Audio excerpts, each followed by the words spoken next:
I'm going to another school. I'm moving. I'm going to a school in Manhattan. Right.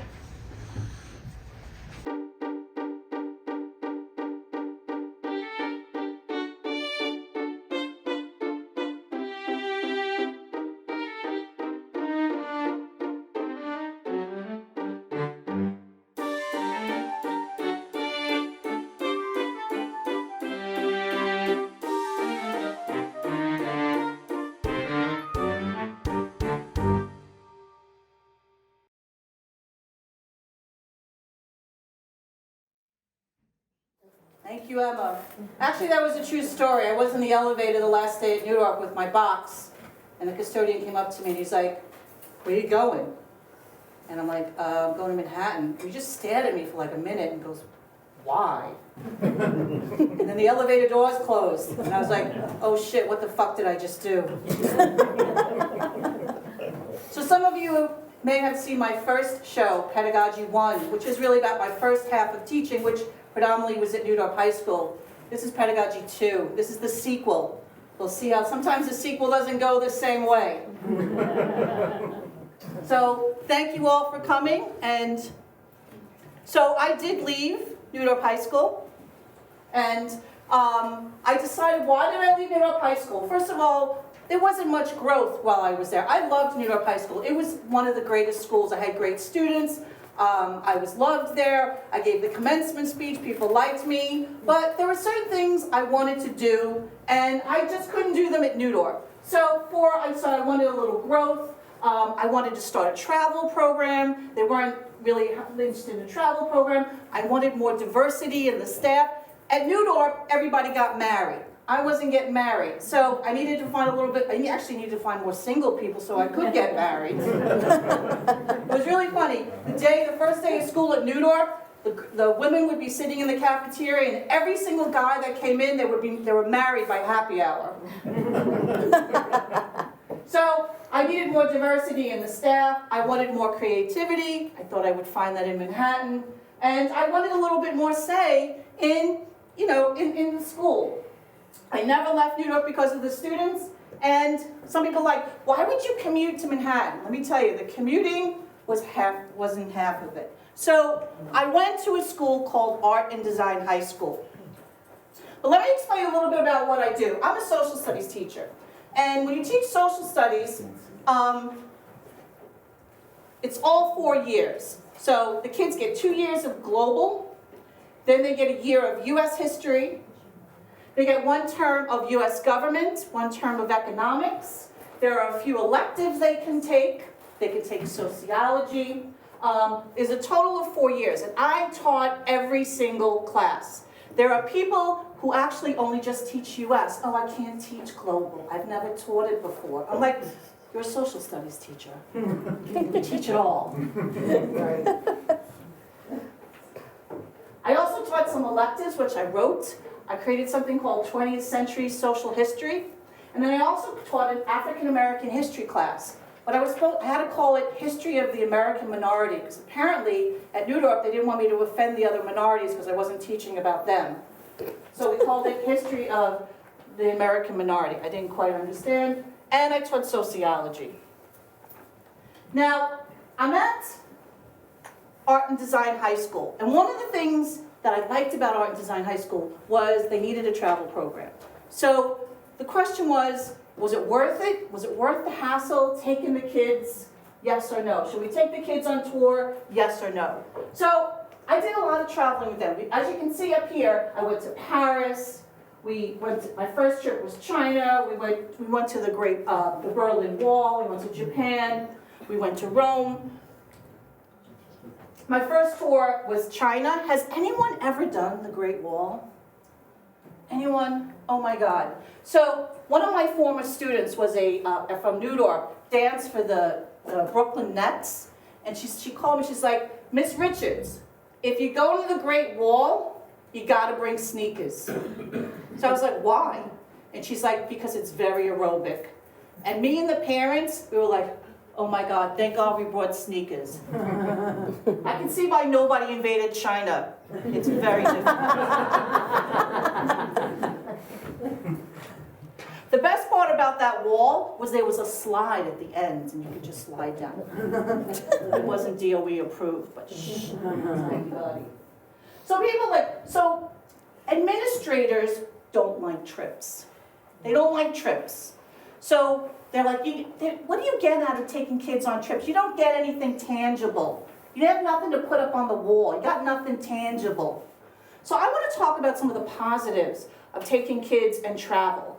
So for example, connections. One of my favorite stories is we were in London, and we were up in Camden. I like taking the kids to Camden because Camden's like punk rock, and there's a lot of cheap stuff. And it's like a place where some kids can go shopping, some kids can go eat, there's like punk, they can buy like stuff to put in their nose, they're all happy. Not cocaine nose, like it's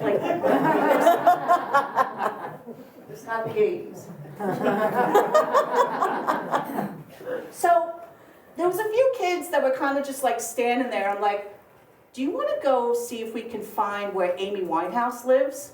And they were like, yes. And so me and these 4 students went to go find Amy Winehouse where she lived. She was dead. She didn't live there anymore, but her house was still there. So all we had was, I had a photograph of what her house looked like, and that was it. And so I'm just asking a lot of questions. So the best part about this day was these 3 kids, FYI, she is now a flight attendant for JetBlue, and my sophomore here, who became the valedictorian 2 years later, is that these are 2 groups of kids who would have never talked in high school, never connected, and that day we walked around. We had the time of our life. We found the house. This is our photograph. We went and put a note in the tree, just in case she decided to come down from heaven and read it. And we took photographs, and that's where Amy Winehouse lived. It was one of my favorite stories. And when they told me that it was nothing tangible, Victoria put that in her essay, her college essay, when she became valedictorian. So I don't know where the tangibility is here, so. So the other connections are, like for example, like one day we were on the train going from Paris to the south of France, and one of my teachers was doing watercolors with one of the students on a train. I don't know, that's like, that's not worth taking the kids, do some watercolors with your teacher on a train. Or maybe, for the first time being on your own, catching raindrops on your tongue in Scotland where it always rained. Or I don't know, maybe seeing the Duomo from afar and just whipping out your watercolor set and you just start drawing. I don't know, maybe these aren't, the connections that people want. For me as a history teacher, one of the best things was the fact that we actually got to go to places that we taught about. And I don't know about you, but the fact of seeing the gates are bike and bike free, work will set you free. This is in a textbook. Now we're walking through the gates, where so many people walked through before. One of the things that, I don't know if you know, Auschwitz is several camps. And this is Auschwitz 1. Kind of reminded me of the old CSI, the Georgian buildings. And there's Auschwitz 2. Auschwitz 2 is, I call this the Steven Spielberg. This is where the train go in. So this was so intense that some of our kids couldn't go to this part. Now I had a student whose mother made sure that he went on every trip that I took. And they went through a lot of trouble. He was from Uzbekistan, so he needed special visas to come with us. So we did a lot of paperwork to get him on the trip. And when we went to this part, when we went to Auschwitz, I began to discover that Atabek was a Holocaust denier. And when we were walking through there and he was seeing the evidence of what actually took place, and I asked him, I said, "What are you thinking?" And he was like, "People die." And I thought to myself, his mother made sure this was her way of showing her son what's really happening, truth in the world, by having him actually go there. People were telling him things, And now he was seeing evidence that was conflicting. And it changed his life. So the fact that being there, where history is. Another note, a friend of mine, Joe Bronner, his father was a Holocaust survivor. And when I taught on May 8th, which is Liberation Day, here is a picture of him on a train. He was at a concentration camp. This is him being liberated. Who has a picture of themselves being liberated from a concentration camp? Because I'm such a fun teacher. Let's go to some more misery.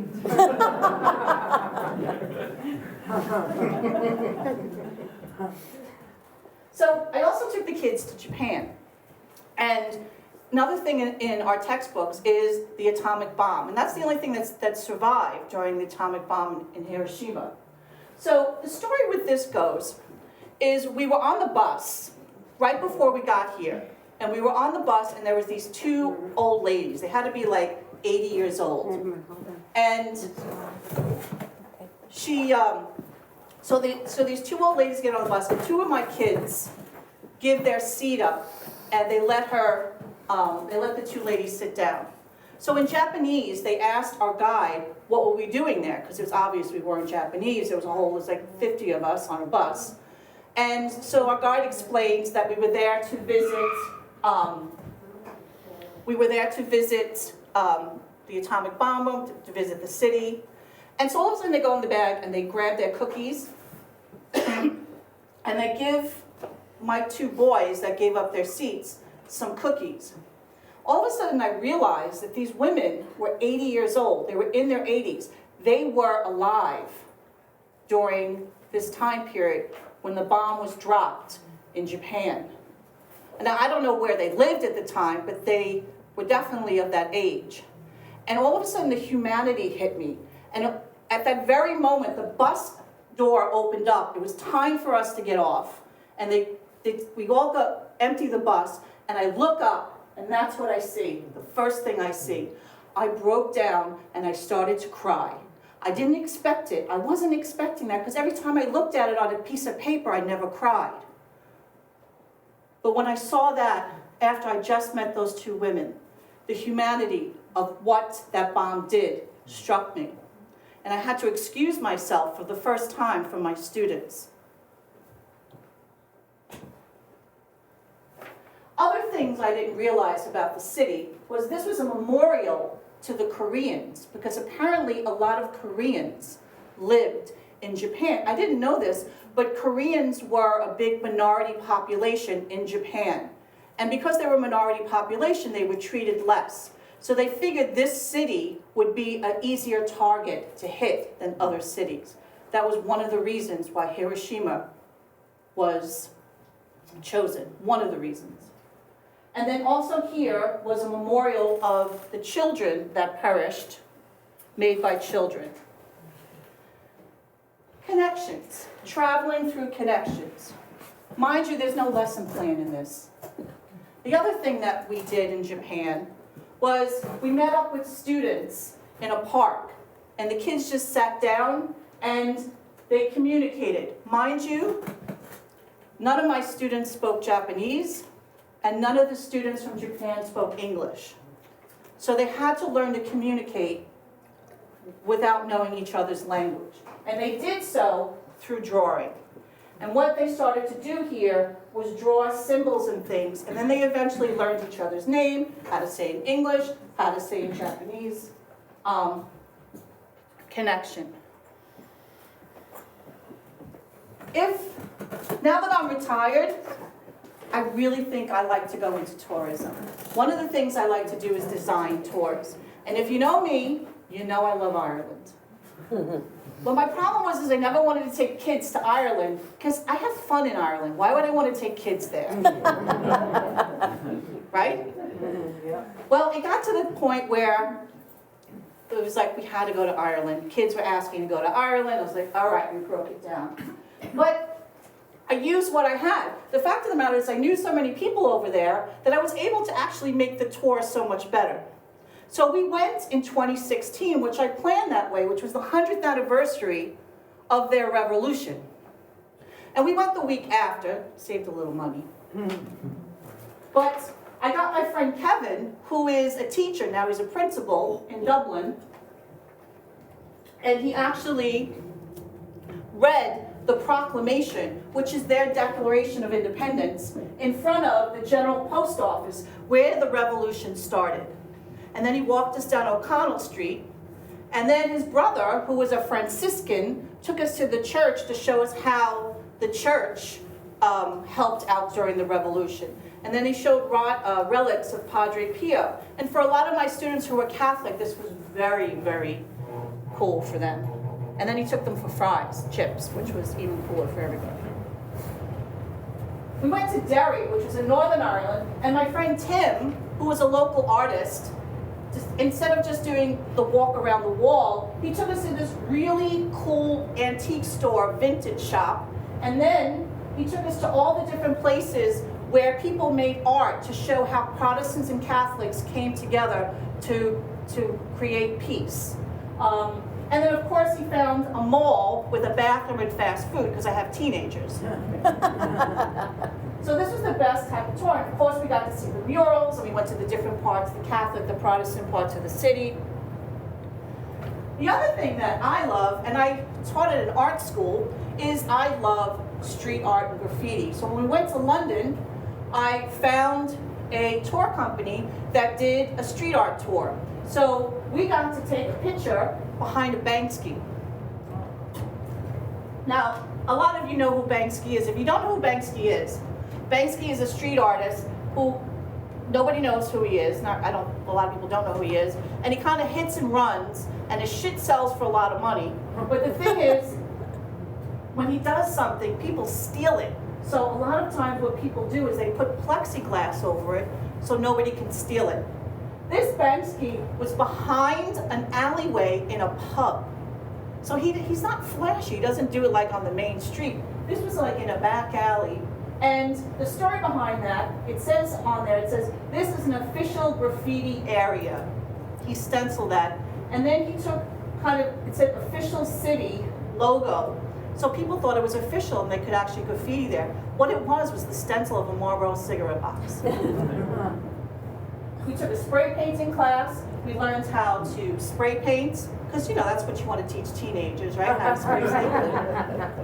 And then I discovered one of my favorite artists. This is a guy named Gregos, and I met him in East London, and then I saw his work when I was in Paris, and now I have a piece of it in my house. And so this guy is 65 years old. That's the one thing I love about street art and graffiti, is you could be any age, you could be any gender, nobody cares who you are. You just get it up there and it's good. So we learned a lot about street art. Now the thing is, if you want to go on a trip, you gotta fill out the paperwork. I do work for the DOE. So here is just one example of a binder that I personally put together to go on a trip. Now mind you, the people who work in the superintendent's office have a lot of things to say about how this binder should go. But nobody tells you until 3 days before you leave. Or they change it, or they lose it. And then they tell you that they couldn't find it. Oh, well, I guess you can't go. Luckily for me, I have the cover your ass binder. This is all the emails that said, oh, I did send it to you. Here's the email that says that. Oh, I didn't get that signed. Here's the paperwork that shows that I did get that signed. Oh, you were supposed to have this in by the 12th. No, here is the sign where it says the 17th. So when you work for the Department of Education, it's not just so much that you go and you take somebody away, take kids on a trip, and do all of those wonderful connections. You gotta fucking fill that thing out.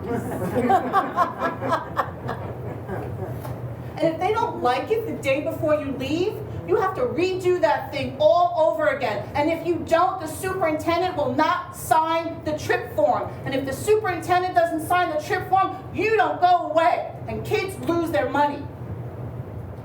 And then that makes the principal look bad. And he never wants to look bad. So he's like, you need to figure it out. So a few days before I went to Japan, I had to redo that binder all over again. They took my name, because they didn't like it the way it was. They put my other advisor on it, they put his name on it, and we had to have all the parents re-sign everything again. The funny thing about it is the parents wanted the kids to go so bad, they're like, whatever, I'll just sign it, I'll just sign it. And so we were there, 50 kids. 50 kids went to Japan. And at Art and Design, this is their mecca. Because they are anime, cartoon, this is their place. This is what they love. When they came in as freshmen, this was the one place they wanted to go. And I looked for a tour and created this tour for 3 years. 3 years. Some funny notes about Japan, interestingly enough. There's these little pink slips. And this is a women-only car. Only women are allowed in this subway car. And the reason why is because Japanese men get drunk and they grope their women. And they complained, the women complained. So from happy hour, you can't go in here if you're a guy. So the women don't get groped.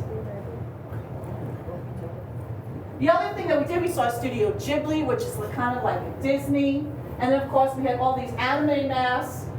Most amazing thing about this trip was 50 kids were on time at 5:30 in the morning at LaGuardia. Think about it. Teenagers, 5:30. You know what? They probably never went to sleep. I was amazed that I was on time at 5:30 in LaGuardia. So, do I get paid to go on that trip? No, I don't get paid. So, let me show you what this is. This is all the overtime in my career. I happened to find these when I was packing up, of things I never got paid for throughout my DOE career. These were things that I punched in.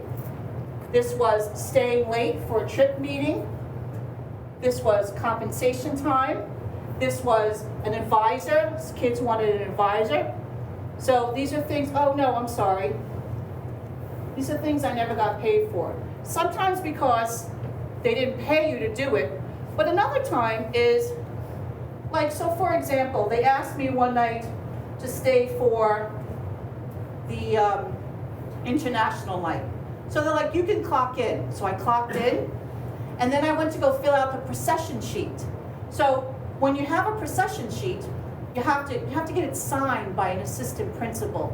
But the question is, nobody knows which assistant principal should sign the procession sheet. And you have to do this during your free time. So you're like, can you sign my time card for my overtime? No, I can't do that. I wasn't there that night. Were you there that night? Can you sign? No, I'm sorry. No? Okay. Can you sign my procession sheet for this? Can you? Sorry, can't do this? So, oh, shit. I have to go back to class. The bell's gonna ring. All right, maybe I'll do this later. So this is why I never got paid. Because I would spend an entire period trying to find someone who would actually sign my time card so I could get paid. So after a while, you forget about it, and then they just pile up. So what makes a good teacher?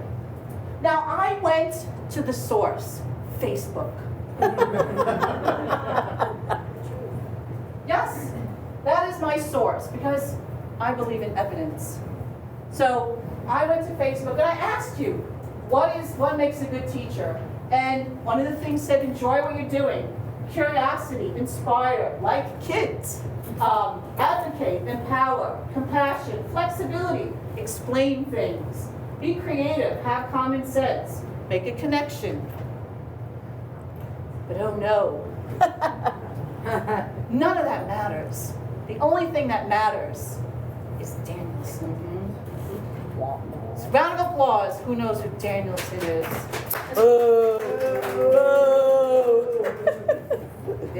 How does an administrator evaluate teachers? Charlotte Danielson was a woman who probably made a lot of money, because anybody that the DOE uses, they seem to pay a lot of money. What did they pay? $90,000 for the Australians to do the literacy, right? So Charlotte Danielson created an evaluation system during the Bloomberg years. And they have different components. For example, how do you demonstrate knowledge of content? I don't know, I got a BA in history. Doesn't that kind of help? So, is your lessons coherent? Do you create an environment of respect? How do you manage student behavior? Miss Richards, I'm here for your observation. Oh, and they never tell you that they're coming in either, so.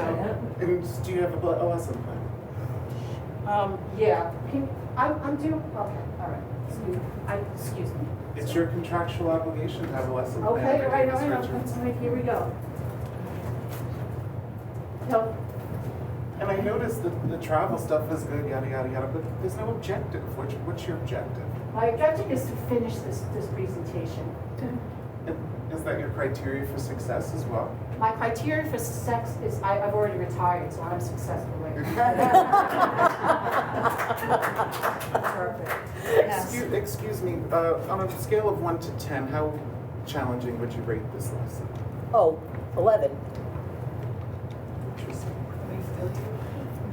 And I noticed no higher order questions in effect. Oh, my DOK is over there. My DOK, I have a level 3 and 4. It's actually in the lesson plan. Eventually I'll get, you haven't actually seen me ask that question, but I will eventually, because when you leave, that's probably when I'll ask the question. Well, it's not in the low inference notes, so therefore it never happened. So for those of you who don't know what low inference note is these are the notes that he takes while he's in my room. And basically what he writes down actually happened, and not according to what I actually said happened. Excuse me, how's your teacher assessing? We're being assessed? What? Where? Can I continue? Is that okay? Is that all right if I keep going while you go around? Do what you got to do, okay? You be you. You do you, okay? So, we have... You'll be getting my email later, Miss Richards. All right, there you go. So, there's 3C, there's having kids engaged. Are you engaged? Are you playing bingo? Are we using assessment? So these are all the components. And then they scramble it up and they throw a number out. It's called a Heady rating. Heidi. Heidi, Heady. You say Heady, I say Heidi. Well, I say Heady, you say Heidi. And a Heidi rating or a Heady rating comes in 4 flavors. Highly effective, effective, developing, and ineffective. Now, back in the day, it used to be called satisfactory, unsatisfactory. But here, if you get highly effective and effective, good for you, okay? Your life is fine. You go through next year with your just 1 formal observation and your 3 informals. He's doing an informal right now. He's just walking in whenever he wants. But if your Heady rating is a developing or an ineffective, you might get a tip. And a tip is not something that a tip you want. A tip is needs of improvement. And if you don't improve, you might go to a 30-20A, which is the procedure to terminate you as a teacher. And if you don't have tenure, maybe they'll extend your probation. And if they want, if they don't extend it, you could be fired from the Department of Education. Fun. And they talk about low teacher turnout. Now here's the lesson plan. I put a few of them up because there's many different kinds. It depends which one your AP, assistant principal, friend, whatever, school, time of the day, season they want. There's many different kinds. Now, there's ones with standards, ones with a lot of stuff written on it. Here's one that I originally did. There's a blank one. There's index cards. But the fact of the matter is that these are for you, not for them. But what began to happen is where I began to write something for me so I could conduct a lesson. Now I'm writing lesson plans for other people who are walking into my room. And I have to put, I'm sorry, but I don't work this way. It's very hard for me to put a circle in a square. I can't do that. So what makes a good lesson? Maybe there's a warm-up, there's a little engagement, maybe it's got to be relevant, the questionings are good, maybe there's a little scaffolding, gets you to where you need to be, there's some modifications. But does it matter how it's written? Does it really matter how it's written? And if we are doing modifications, what about the teacher? You know, not all teachers teach the same. So can't we get a modification? So if I like using index cards, why can't I? If you look in my classroom, there's all what they called it, one AP called it flotsam. He goes, what's with all this flotsam you got up on your board? I'm sorry, these are photographs of travel and a very hot rugby player from Ireland. Is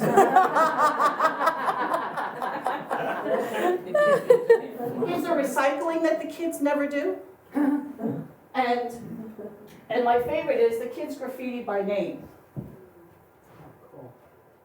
And all of this stuff on the board are things that have to be on the board.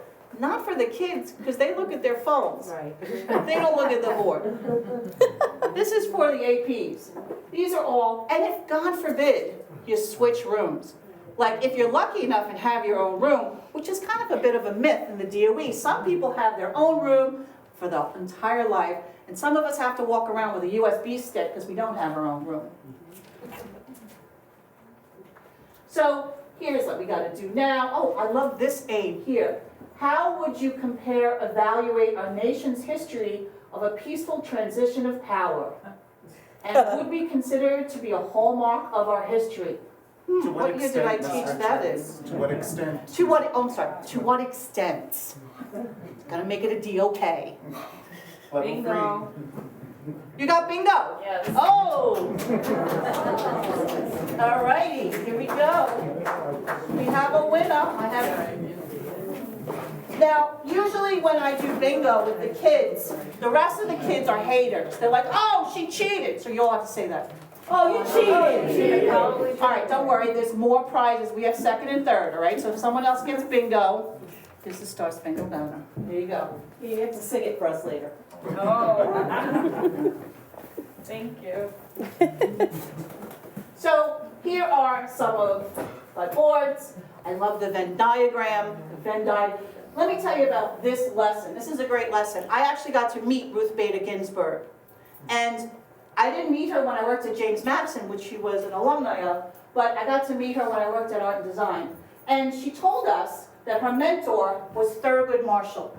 And she learned, because if you know anything about Thurgood Marshall was the lawyer in the landmark case of Brown versus the Board of Education, which will end segregation in schools in this country. And Thurgood Marshall didn't just start with Brown. He did a series of other cases which led up, because that's what the law does, is it sets precedent. And the word precedent is something that you can go by the next time. And so Thurgood Marshall had all of these cases before to build up to Brown versus the Board of Ed. Ruth Bader Ginsburg learned that from Thurgood Marshall and used that when she began to fight for women's rights through the courts. And it's funny, when you think of women empowerment, a lot before that we think of people like Betty Friedan, we think of Miss Magazine, but we don't tend to think of Ruth Bader Ginsburg. But what she did for women's rights through the courts is more silent. And one of the things you have to teach your kids is that there's many different avenues to fight for justice.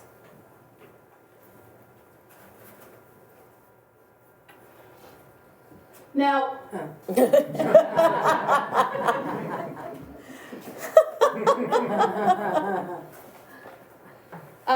so, hold on one second, my phone is. There are times where you get called to the principal, and you get, what happened there? There we go. Sorry.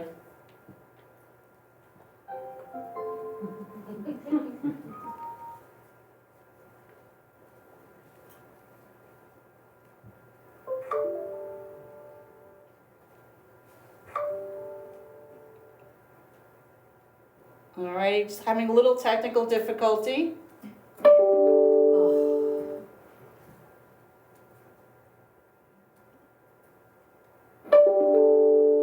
anybody know what that is? Email. It's an email from the Department of Education.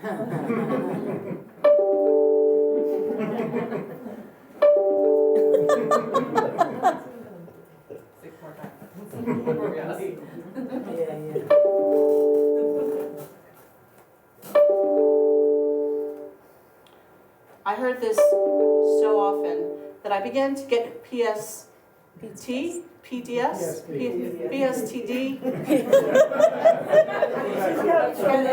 Whatever it was, it made me jump. What did I do now? What did I do now? What did I do now? Oh my God, what did I do now? What did I do now? What did I do wrong now? How on earth is this a healthy way to govern a school? And of course, I got sent to the principal.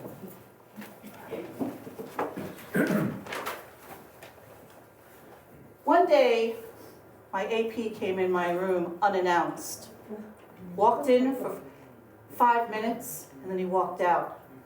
And the next period, I read this email.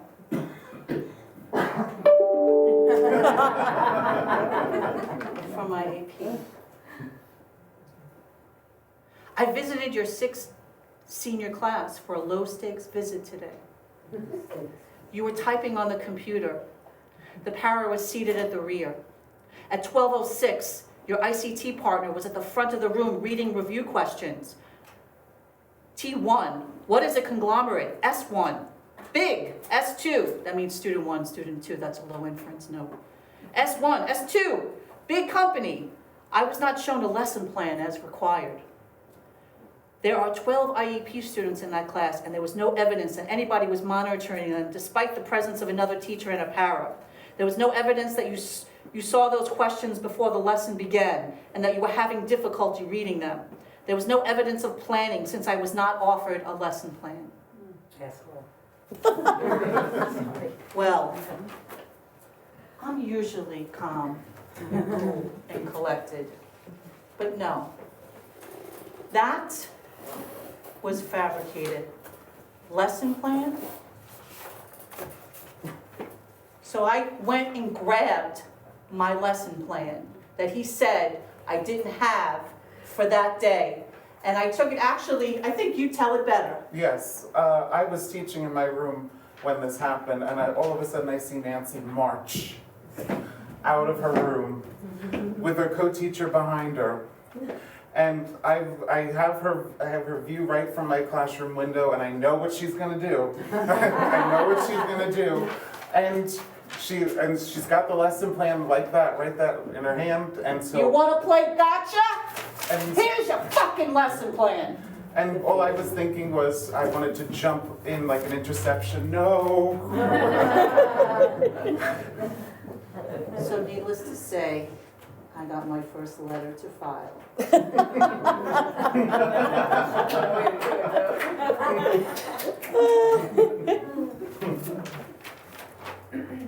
Dear Miss Richards, please meet with your period 7 on Wednesday, April 6th in room 902.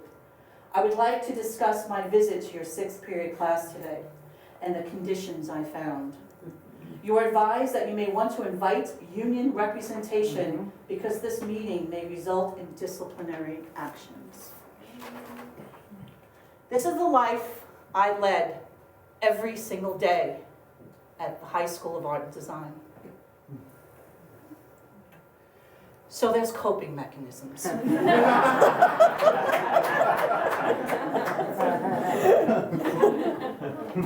Needless to say, drinking is involved. Lots of drinking. And after drinking, you have to go get Chinese food. So we used to call it drunk Chinese. That place knew us so well. They knew us by our first names. They're like, oh, here they are again. Eating late night Chinese food. Or maybe eating a donut, okay, if it's during the day. Or doing stand-up comedy. That's another way of coping. But drinking tends to seem to be the way to cope. Other ways to cope was sometimes you got, we're history people, we're geeks, go down to DC and do History Geek Week and go visit our representatives. Or the best part about art and design was I was down the block, not from Trump, but from the MoMA, and I would go see one of my favorite paintings to calm me down. Or at New York, we used to have a faculty baseball game. And what happens at the faculty baseball game stays at the faculty. Or we would go on Friday nights after work and go up to the Met and go have drinks and overlook the city. These were ways to cope, to say life is better than what you go through on a daily basis. So I think I want to leave Art and Design High School. After 7 years of being at that school, the school that I left New Dorp High School. It was 20 minutes from my house. I think of that elevator guy going, why? I had my own room. But if you look at the statistics, I'm not the only story. In New York, 49%, okay, and the source, because the source is NYSUT, FYI. But 49% enrollment has declined in people applying to become teachers in New York. They're going to need 180,000 new teachers in the next decade, and 32% of the teachers are going to retire within the next 5 years. So, if New York State has stats like this, why would your policy be to diminish your staff? Because at Art and Design, within 2 years, 60 of us left or lost their jobs. And one of our teachers lost her life to stress. Why would you teach? Why would you do that to your faculty? To raise a statistic? I wish I would have saw this before I got out of the elevator. This is something called the do not apply. And there's a list of schools where you, as a teacher, do not apply to. Number 1 in Manhattan is the High School of Art and Design. Number 1. And number 2 is the school that the principal who made our life miserable went to next. And he still has a job. Someone at Art and Design who just retired said for 29 years has had 23 different bosses in her lifetime. Kids need stability. Why isn't administration stable? We're required to be stable. So I'm done. Now, I left Art and Design. I looked for a job for a year. I didn't have to leave, but I looked for a job. And as a senior teacher, you can't get an interview. You are too expensive. Imagine that. You are too expensive. And I have a resume. You saw what I was teacher of the year once. And nobody wanted to even just interview me? It took a friend's husband at James Madison High School to say, let's look at, and got me an interview. And I fucking rocked that interview. Because I wanted to get the hell out of Art and Design. Because I put 19 years of my life. And I wasn't going to have some asshole ruin it because they didn't like me. I was a good teacher. So, I interviewed at James Madison. I got the job, but the deed was done. I had lost my sale. And so after 5 years at James Madison, I realized that it was time to go. After COVID, Go. the PSD working till midnight, every night. My next door neighbor used to ring my doorbell and go, you're doing lessons, you're grading, right? You're grading, right? I never had a Sunday for 25 years. So I retired, and I retired early. But the question here is, I I sound mad and angry, don't I? I'm probably a little red. That's okay, I needed to get it out. And I had to wait till I was retired to say something. Bingo. Yes. Oh, bingo! We have a bingo. Oh, man. Randy, that was good timing, let me tell you. You get Confederate currency. It's not worth shit, but you get it.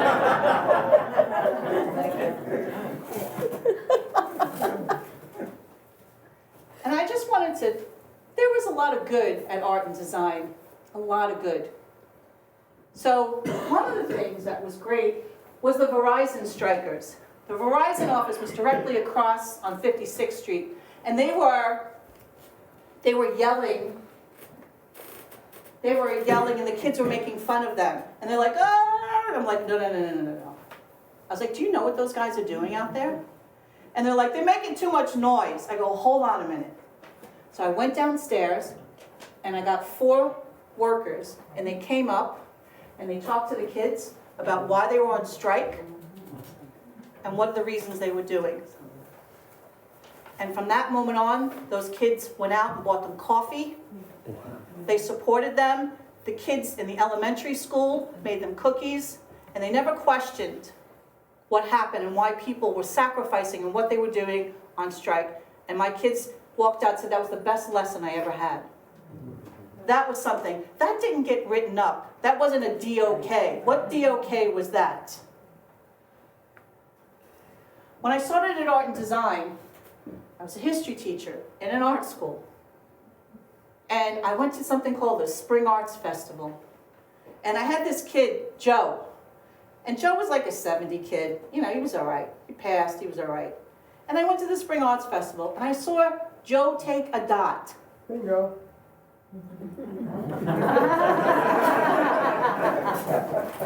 Dot was your last word. There we go. You get a full win the prize. Thank you. That's the last one, right? That's the last prize. So he took a dot and he made a spiral, an animation. I'm like, oh, that's what Joe does. So my aim was to figure out how to get him that excited about history. So a bunch of teachers, academic and art teachers, got together and we created something called InterArt, where we would collaborate with the art teachers on projects. And one of the things that I did was with the photography class, I brought in a guy named Mike Falco. You might know him from Staten Island. He did something with the pinhole project, where he took this, he did a reenactment with the Civil War cameras, and when we got up to the Civil War, he came in and we collaborated with the photography class, and we did a pinhole project using the pinhole cameras and learning about the Civil War. As a comedian, I don't get to teach comedy, but I went to the animation. The great thing about animation is they have to do really little short snippets. And so me and the animation teacher decided to teach the kids how to do jokes. The jokes are like 30 seconds, it's a small round thing, and we created something called line time animation.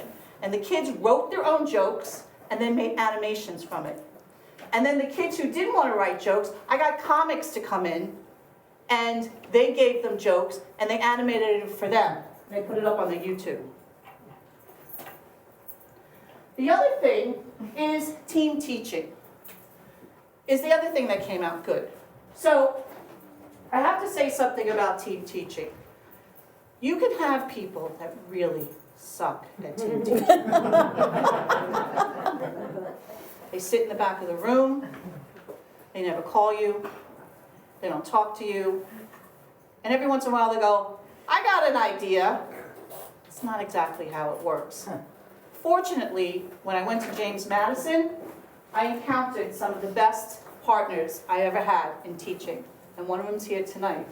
So during remote learning, we rocked remote learning. We did it so well. And when people were talking about how the kids weren't, I mean, some of them, it was difficult, but we did it. And we have these cool backgrounds. Everybody thinks we're in our classroom. We're not. Those are backgrounds. Thanks to my great co-teacher, who's more tech savvy than I am. And sometimes you're your partners, when we were doing feminism in RBG, we dressed up. So and then of course here we are on Halloween. So you have to so there was a lot of good that came out. The other thing I want to talk about is this whole thing with drag queen storytelling. When did people have a problem with this? I've been doing drag queen storytelling at Newdorp High School for years, and the kids love it. Eddie Izzard, who is a executive transvestite, does the best 20th century European history. But the best thing about is the people that if I stayed at Newdorp, I wouldn't have met them. And here's some of my Newdorp kids. This was my crew that stayed in my room. But then I had kids at James Madison, at Art and Design. We went places. These are my first classes at Lafayette High School in '97. That's Michael Bennett. He was stabbed to death and never made it out of high school. These are my first classes. If you notice this class, every single kid is Chinese, because they are. I was asked to teach a bilingual Chinese class my first year of teaching. Some of you who know me know I don't speak Chinese.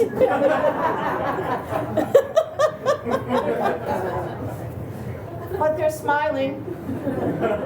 We got something done. We succeeded. We will succeed. You will succeed. Yeah. For those of you who don't know, the word succeed means to eat shit in Chinese. And every time I said that word, they started laughing. And I'm like, why are you laughing? They're like, that means to eat shit. And I'm like, oh. It does, in Cantonese, not Mandarin. I ran the African American Club at Lafayette High School. I ran Council for Unity at Newdorp. And I had ran the Gilda Lerman program, and this was my first American Studies group. I gave the commencement speech one year. I actually taught generations. This is Janelle. She was the president of the African American Club at Lafayette. And this is her daughter, Jindora, who went to Art and Design High School. I had a comedy club. I had the greatest comedy team called the Cousin Brothers. I even had famous kids. Devon Rodriguez right now has 4.3 million followers, and I have like 20. But before he graduated and became famous, I knew that Devon, he was actually a lot of kids at Art Design. You see some of the artwork that's up there. But he made this graffiti for me, Yo Miss, because that's what kids call you, Yo Miss. And he signed it, which is really good right now. It was funny, whenever the kids used to doodle on the desk, I used to take a picture of it first, just in case they became famous. And then I Windexed it. We went on some good trips. Besides international, I love to go into DC. I had something called the DC Drive-By. And people are like, what do you mean the DC Drive-By? I said, because if you go to DC from Staten Island, you can't go overnight. You gotta go like during the day. You leave at 5 in the morning and you get back at midnight. And everything is basically you drive by and go, oh, there's the White House. Oh, hi, just drive by it. So I call it the DC Drive-By. But we do get to do one museum. And last time we went to the African American Smithsonian, where I got to see the Oprah chair. And those of you who know me as a teacher, you all have Oprah gifts right now. You get a bingo sheet, you get a bingo sheet, you get a bingo sheet, you get a bingo sheet.